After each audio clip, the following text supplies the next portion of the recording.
with the Prime Minister expected to make a trip to China by the end of the year, the first time a Prime Minister has visited China since 2016.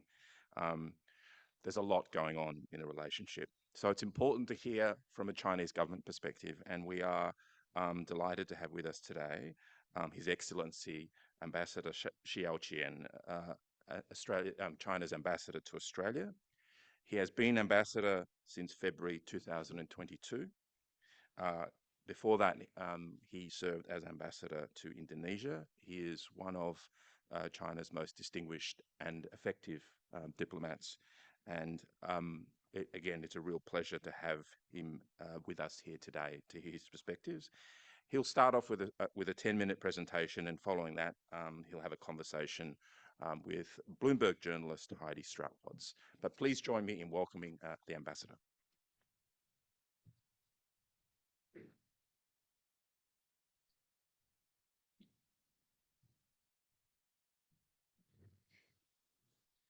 Well, sorry for my bad voice today because I'm allergic to pollens and a little bit sneezing nose and itching eyes.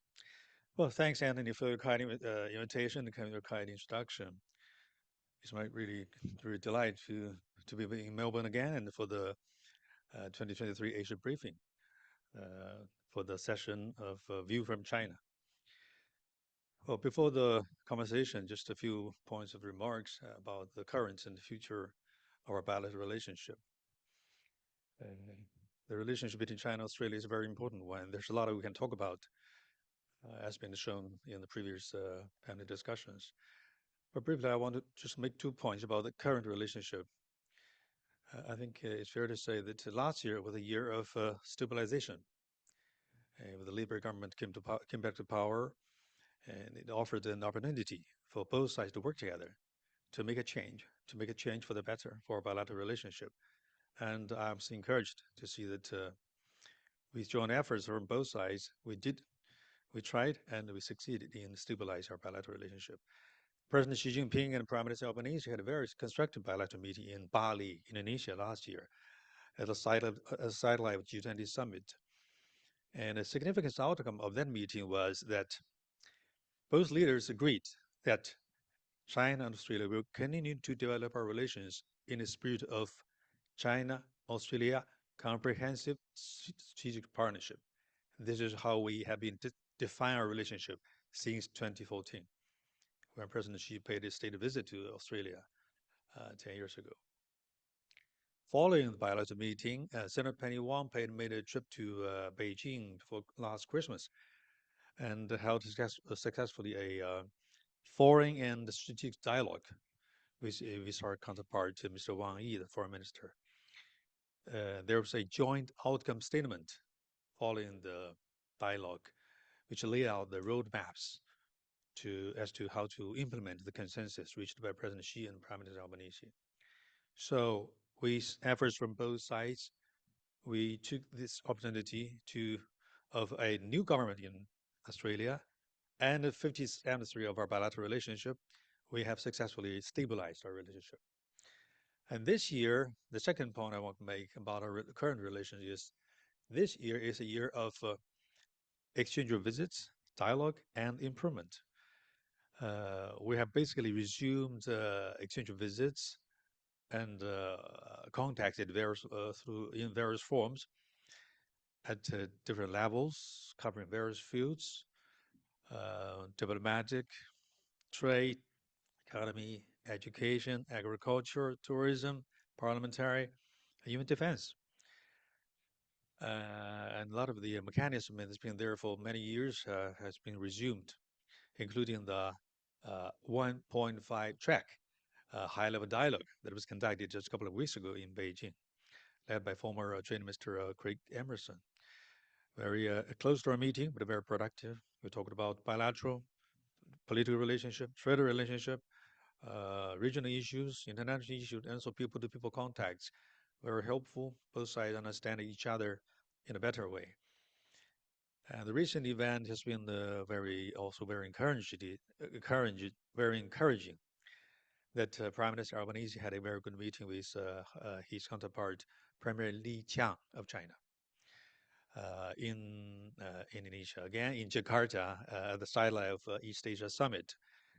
That meeting was also very positive, productive, and constructive. Of course, most important event we are expecting now is Prime Minister Albanese's visit, official visit to China. It's been already been declared publicly. And we're now working with our counterparts in DFAT here in Canberra, also there in Beijing, to work out the details for the visit, the days of the visit, the programs of the visit. We're trying to make it a successful visit because it's not only important for now, but also important for the years to come, and maybe even for the decades to come. Well, as for the future of our bilateral relationship, I think we are now at a very critical stage of we just successfully celebrate the 50th anniversary of our bilateral relationship. We have entered into the first year of another 50 years. I remember that 50 years ago when Gulf Whitlam paid his official visit to China, uh, it laid out the foundation for the following 5 decades of friendship and cooperation between our two countries. So we expect a lot for Prime Minister's visit to China and for the future of our bilateral relationship. But briefly, I do have three main expectations. Number one, I'd like to see more mutual understanding between our two countries. Uh, we're wonderful. We are two wonderful countries. We are major countries in Asia Pacific. Our relationship really dates back long, long ago. And during the Second World War, China and Australia were on the same side fighting against the Nazi aggression. And at the end of the Second World War, we were on the same side, help building up the international system, United Nations, UN agencies, rules and orders based on that order, UN charters and everything. And ever since 50 years ago, when we established our diplomatic relations, we've been cooperating in so many areas where we share common ground. And that's really benefiting to our two countries and two peoples. And there's great potential for us to continue to do that in upcoming years and the decades. Uh, China look at Australia as a friend, as a partner, and I do not see any reason that Australia should look at China as an enemy or as an adversary. So there's a question of how do we look at each other? So we need some more, a better, a proper understanding of each other. Secondly, I expect we should continue our existing cooperation and even to expand our cooperation. We've been cooperating in so many areas, and this is important to both countries. I'm not saying we are dependent on each other. We need each other, and this cooperation is mutually beneficial in nature. In mining industry, in agriculture, tourism, education, there's a lot of many areas where we have been cooperating. We should go on cooperating. At the same time, there are also some new frontiers, which I believe we have great potential to tap on, like addressing climate change, development and joint cooperation in the development of green energy, either lithium-based power or hydrogen-based power. These are areas where China and Australia can could make the best partnership. You can choose between many other countries, but I think, in my views, we could make the best partner because of the complementarity between our two countries in these areas. And we also can cooperate in the green infrastructure, including roads, airports, railway, telecommunications. This is a developed country. I'm in Australia, but in 5 years' time, in 10 years' time, in the decades to come, people might expect something even better to build a better Australia, and that's where China and Australia can continue to expand our cooperation. So, and thirdly, I expect we will have a consensus to handle our differences in a more sophisticated manner, in more wisely manner. We are anyhow two different countries. I mean, China, Australia. We're different in history, culture, religion, political systems, ideology, but in my view, or in the views of the Chinese people, the common grounds between China and Australia much overwhelm those differences between our two countries. That's why we have been cooperating for the past several decades. And 5 decades is long enough to testify, to prove that we can we can transcend differences. We can focus on the areas where we have common grounds. We can continue to cooperate, while at the same time manage the different views properly, so that we're not going to allow those differences to affect or even to hijack the overall relationship, friendship, and cooperation between our two countries. And I think this is important. I'm encouraged that we're now moving back on the right track and moving towards a positive direction since last year. I know that there's a lot more work we need to be done, and we need to make joint efforts together. Let me conclude my remarks before the conversation by saying that indeed this is a two important relationship. I mean, the two important countries in the region, and this is an important relationship bilaterally, regionally, and to a certain extent globally. We have a role to play, I mean, for China, Australia, to contribute to the interests of our two peoples, two countries, but also to the region, ASEAN region, I mean, Southeast Asia, Pacific region, and to the peace, stability, and prosperity of the world at large. I guess that people have a consensus at this point that will grasp the opportunity of Prime Minister Alban Albanese's visit to China and see what we can achieve so that we will have a healthy, stable, long-term friendship and cooperation between China and Australia to further contribute to our two countries, two peoples, and to the region and the world as well. I appreciate again the Asia Society for the kind invitation. It gives me great opportunity to share my views with all of you and through the platform to viewers from different cities and even globally. And I think I appreciate Bloomberg for co-hosting the event today.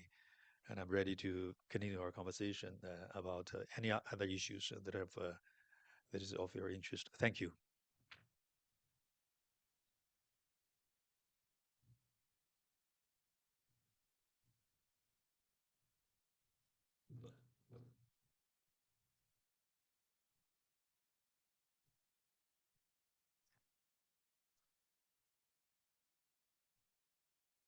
Ambassador Xiao, it's such a pleasure to have you with us today, and it's quite rare, I think, that we get this insight from within the Chinese leadership and the thinking of what's going on, particularly at such a significant time for China and for Australia and China relations. And it's a real treat to be able to have this Q&A with you now as well. I wanted to pick up on the theme of transcendence that you were talking about, transcending stabilization, because, I think even a year, 18 months ago, stabilization seemed at times unattainable. We're at a point where the relationship is on much more steady footing. You talked about the ideological gaps, the gaps perhaps in common values. And I wanted to pick up on what Anthony said earlier in his opening remarks about prosperity and security being the twin priorities for nations. They don't always align when it comes to Australia and China. So, how do you bridge these gaps? How do you transcend some pretty fundamental disparities to be able to take this relationship to the next level? Well, I appreciate the point that people have been talking about the stabilization of a relationship between China and Australia. To me, this is a positive way of describing our relationship against the background of our difficult relations in the previous couple of years. But at the same time, I want to say that in Chinese understanding, stabilization is some kind of a neutral, and we would like to move forward in a more positive perspective. You stay where you are, and that's stabilization. But we want to move beyond stabilization and to further improve our relationship, to further consolidate our cooperation, and even to develop our relationship. So I think there might be some different understandings of the meaning, significance of the word stabilization. As for the disparities of in covering many areas between China and Australia, as I said in my remarks earlier, that we are two different countries. We're different in many aspects, but we do have common grounds. In our views, there's a lot of areas where we share common grounds, and these common grounds are so important to our two countries. For example, the trade relations. The trade relation between China and Australia is so important to both sides. We need iron ore from Australia. This is the best quality of iron ore. We need best quality agricultural products from Australia. But at the same time, Chinese market is critically important to Australia. The trade relation between China and Australia is about 30% or more than 30% of Australia's overall trade relation with foreign countries. And our trade volume bilaterally is even bigger than Australia's trade relation with second, third, and fourth trading partner, South Korea, Japan, US, combined. So we have important common areas we can cooperate. This is just one of the areas. As for the differences, I think we're different, but this is part of the fact and part of the si situation that that this world is diversified. We're different, but we respect our differences. We handle our differences in a positive manner. We respect each other, and in that way, I think we can transcend differences and more focus on the positive side, focus on the common grounds, and focus on cooperation. The diplomatic engagements obviously is the starting point. What are your expectations? What's your intel when it comes to when we could see that visit by Prime Minister Albanese to Beijing? Do you expect that will happen in November? And obviously, from the Australian side, the priorities will be market access and being able to secure the release of the detained Australians. What are the priorities from the Chinese side? What's going to be on the table? Well, before our two countries, we have common grounds, we have differences. We've been cooperating in areas we have common grounds. We have been handling our differences in basically through diplomatic channels. Um, and there's a lot of discussions in the room, under the roof, between Chinese side and Australian side through diplomatic channels, trying to solve those remaining issues. And I should say that many of the concerns from the Australian side has already been solved, like Australian coal, barley, cotton, copper, and oat and hay. These are already going back to Chinese market. And Australia is again in the list of Chinese outbound tourism, group tourism. So things are now coming back, and people are re-engaging with each other. These are positive progress. There are some remaining issues, and we're still discussing through diplomatic channels. Um, at the same time, I want to emphasize we do realize there are concerns from Australian side, but at the same time, Chinese side also have our concerns, like the Chinese companies' normal operation in this country and the environment in which Chinese businesses are doing their business. We'd love to see a transparent, open, inclusive environment, non-discriminatory environment to be provided for the Chinese to do business in this country. That is critically important for normal kind of relationship.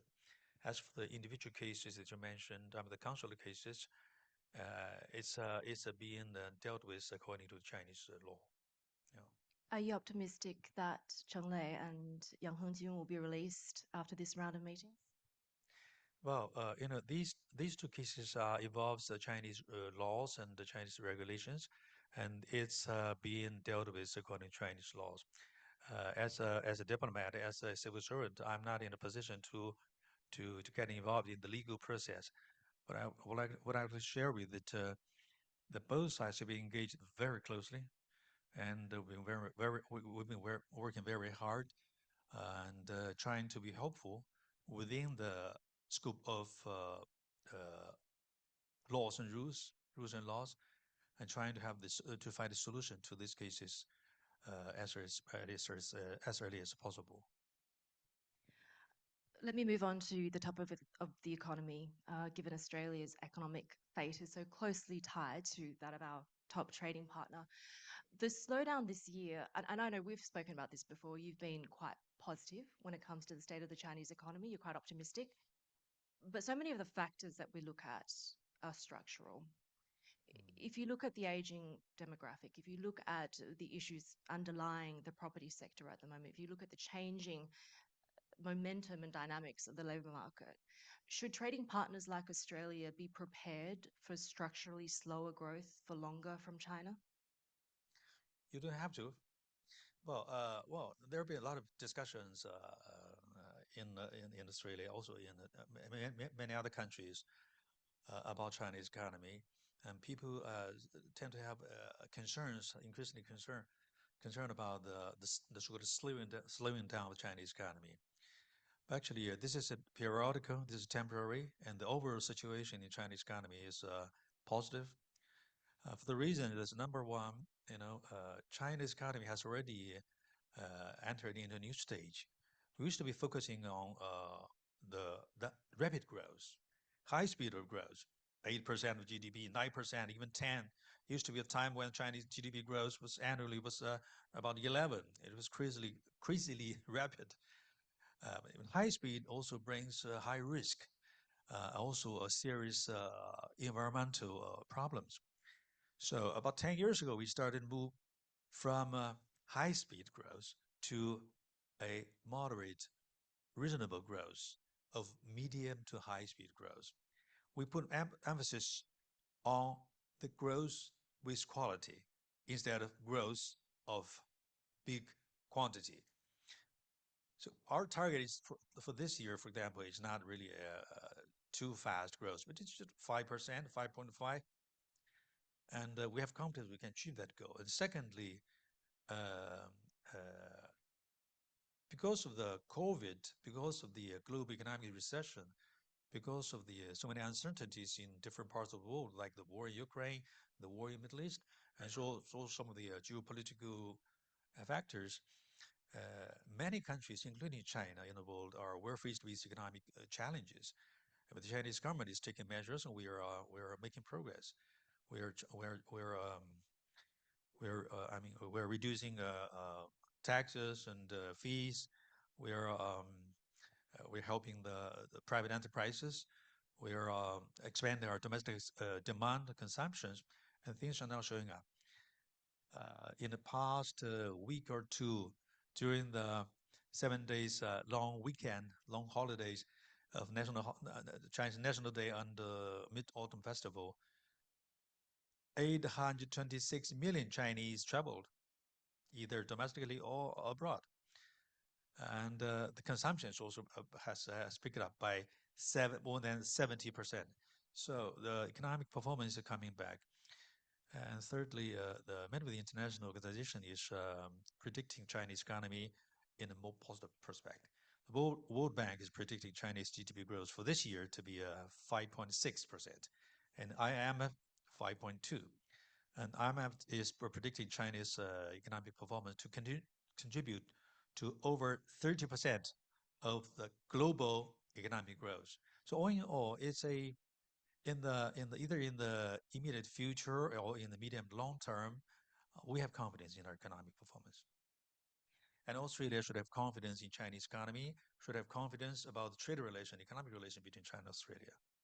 Ambassador, you spoke about the interdependence of two countries that not just need each other, but want to have that mutual benefit from each other. I do wonder if, if you don't want to, I guess, refer to it as the slowdown, but a changing momentum in the Chinese economy, does that make the leadership, does that make Xi Jinping more willing to work with international partners? Does that mean that China's moving on from wolf warrior diplomacy? Well, I said, the Chinese economy performance is based on two aspects. One is our domestic consumption. Another one is our relation, trade, especially trade and investment relation with the rest of the world. These two are combined together. We're not totally dependent on foreign trade. We're not totally dependent on domestic consumption. We combine them together.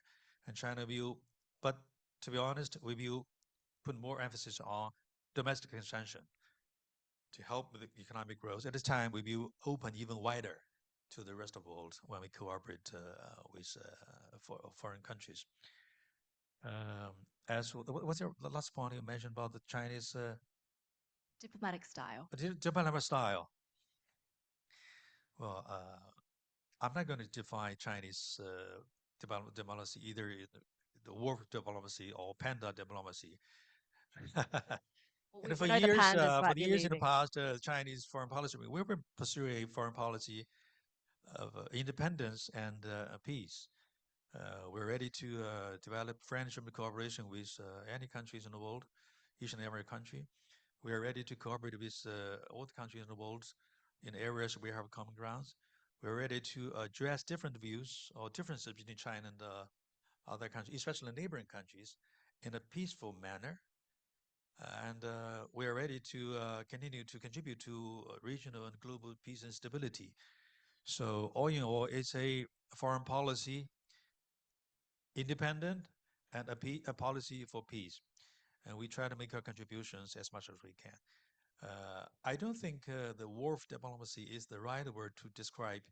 It really sends some negative message, at least to the Chinese public, that this is a way to really to describe Chinese foreign policy from a negative perspective. When the Chinese diplomats has to stand firm on issues that are critical concern, our sovereignty, territorial integrity, and sensitive issues. And as a diplomats, we of course we are here to preserve the national interest of our own country. And who to say that is wrong? That is right for each and every diplomat representing any other countries. But war diplomacy is not the right word to talk about that.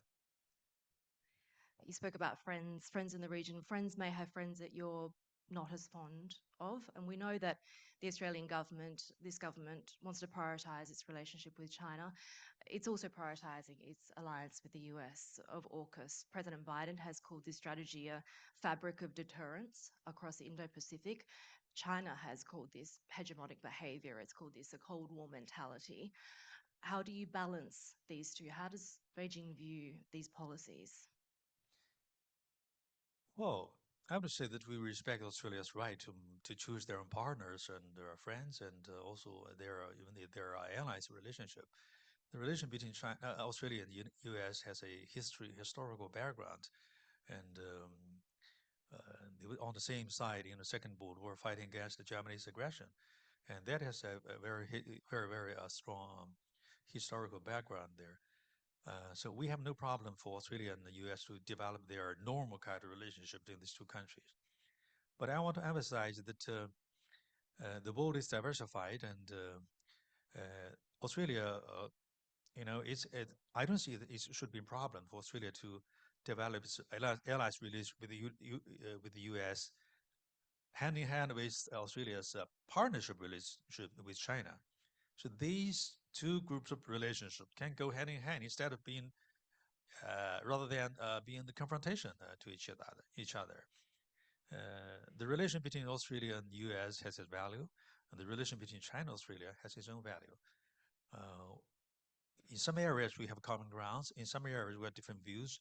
But I think it's important for Australia to make its independent decision and judgment that the relation between China and Australia is in the interest of Australia, is in the interest of both our two countries. Can there be an acceptable common ground when it comes to Taiwan? Because we've seen the former Prime Minister Scott Morrison just visit Taipei. He met with President Tsai Ing-wen there. How detrimental is this for China-Australia relations, in your view? Well, first of all, there's only one China in the world, and this is internationally recognized, and Taiwan is part of China. And actually, in the Taiwan returned to the sovereignty of China at the end of the Second World War with the help of international community, including the United States. And secondly, this is a critical principle guiding the relationship between China and Australia. Actually, between China and any other countries where China we have diplomatic relationship. And thirdly, we appreciate that each and every government in this country has been publicly stated they are committed to one China policy. And we hope this policy will be practiced not only in words, but also in deed. As for the current parliamentarians or former political leaders of this country traveling to Taiwan, uh, I've been I've been communicating with those relevant persons privately, and also we've been engaging with the Australian Foreign Ministry diplomatically to express our concerns, made our representations. Basically, we would love to see a government and also political leaders and political figures in this country, that the Australians, together with the Australian government, are committed to One China policy, so that their words, their actions will not be utilized by the handful of people in Taiwan for their political motives of secessionist split of Taiwan from China. And this is a serious concern. It involves Chinese sovereignty and territorial integrity, also the sentiment of 1.4 billion Chinese people. I hope that the Australian colleagues would be sensitive to this issue. Let me move on to the South China Sea, where tensions again are rising with the likes of the Philippines. How would you characterize China's strategy when it comes to how it sees its ability to be able to ensure stability across the region? Well, it's a rather complicated question of the South China Sea. We do have disputes with a number of claimant countries in South China Sea area. The Chinese sovereignty, and our claim our sovereignty in the Nansha Islands, or they call it the Spratly Islands, is based on our claim in history, and it has been inherited by the current Chinese government and the previous Chinese government. There's no new claim. It's been a claim there for several centuries, and it's impossible for any country in government in Beijing to um, uh, to to to leave that position, because it involves our sovereignty and territorial integrity. And secondly, uh, uh, for example, the Philippines, uh, the boundary of the Philippines has a very strong historical background. The Philippines used to be the colony of the Spanish, and it was took over by the Americans in 1898, after the war between U.S. and the Spanish. And there was a treaty signed in Paris, 1898 Paris Treaty between U.S. and Spain. Spain handed over the Philippines, their colony, to the Americans, which became the only colonial regime by the Americans. And in that treaty, the western boundary of the Philippines was clearly demarcated. And the Spratly Islands, including some other islands in South China Sea, was beyond that western boundary. That was recognized by the Spanish, by the Americans, who was the real the the country that governs the Philippines. And the third point I want to make is that against the historical fact in the background of Chinese claim and the limits of the Philippines' territorial rights, uh, the UNCLOS is something new. It's less than 40 years old. I mean, the U.S. Convention of the Law of the Sea, it came into power in 1984, I guess. It's 39 years old. It is not possible for any country to make additional claim based on a new law. You cannot move beyond your historical limit. As for the maritime and this territory, I mean maritime and adjacent waters and inclusive economic zones, when we have overlapping areas, we can talk about this and we can find solutions to these disputes. That's what China is doing with ASEAN countries, not only with the Philippines, but also with Malaysia, Vietnam, Brunei, who else? And we're now practicing declaration of conduct. We're now discussing, we're negotiating code of conduct between China and relevant ASEAN countries, not between China and ASEAN, between China and ASEAN countries. And we have confidence that between China and those countries, we have managed the differences. We can solve these differences in a proper manner, in a peaceful way. And I hope that non-claimant countries, especially those who are not claimant countries in the region, would respect the efforts by the claimant countries to find a solution to these disputes peacefully. Ambassador, I wanted to get your views on China's leadership on a global stage. You referenced some of the ongoing conflicts that the world is still contending with, obviously, in the wake of the horrific events of the weekend. We saw President Xi Jinping really being rebuked as he met with the US congressional leaders for not condemning the acts of Hamas on Saturday. This, in addition to, we did also see the president try to position himself as a peace broker when it comes to Russia and Ukraine. Do you think these examples show the limitations of the Chinese leadership on the global stage?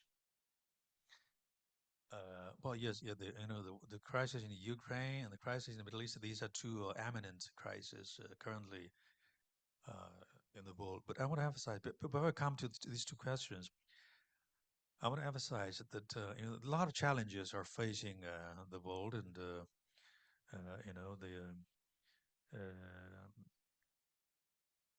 I think for major countries or even the international community, we should think about what is the proper fundamental approach to address these challenges. Should we build up build up small blocks, and should we split the international community? Should we bring the world into another Cold War? Should we instigate conflicts between among different groups? Build up the small yard, high fences, uh, this sort of thing. Or should we coordinate, cooperate, so that the international community can stay together and united to address the common challenges? China's approach is the latter. We stand for cooperation, coordination. We stand for multilateralism. We stand for international community to stay together to to help address those challenges. And that's why President Xi Jinping has proposed his vision of building a world of shared future for mankind. As for the two crises that you mentioned, I think these are two issues of complexity, and there's no simple answer to a question of complexity. For example, the question of Ukraine, it involves the relationship between NATO and Russia, and we hope that NATO and Russia could someday sit down at the table and discuss and reach agreement on a sustainable security regime in Europe. It involves the relation between Ukraine and Russia, who used to be members of the same Soviet Union, and they have very complicated relationship during that Soviet Union period. And I hope these countries can solve their disputes peacefully. It also involves the role of the Ukraine vis-a-vis NATO and Russia. I would I always cite a important point made by a previous senior U.S. political leader that it is for the Ukrainians to make their own decisions. Either you stay between the two or you choose sides between the two. We would respect their own choices, but China would work to propose for peace. We have been contributing in our own way, trying to make peace. But to make peace, you need agreement from both sides. We cannot force peace. We propose for peace. We have to consult and discuss with relevant parties until we find really a consensus. I hope that the time will come when all sides will realize that war is not going to bring any winner, no winner in a war, and we need to come back to come back to the peace table for a peaceful solution. Likewise, what is happening now in the Middle East is a rather complicated situation. The conflict between Palestinians and Israelis is the mother of all conflicts. I was told, by certain diplomats, it's just a long, long history, and it's been there so many decades, and so many efforts have been put there by the international community. This new round of crisis in Middle East is just a demonstration that we should never forget there's a crisis, there's a danger, and international community to make joint efforts to bring peace and to prevent the similar catastrophic situation to happen again. And the international organization like United Nations has a role to play. International community, including all countries in the world, has a role to play, and China will continue to play our role. But we also need really the consensus and the consent from all the relevant parties. But our policies for peace, and we respect the efforts from other countries as well. I think we could speak to you all day and would all still be riveted, but we are out of time, so I'll let you go. We so appreciate your time with us today and the thoughtfulness that you've given to those answers as well. Ambassador Xiao. Thank you. Thank you, Heidi. Thank you, everyone.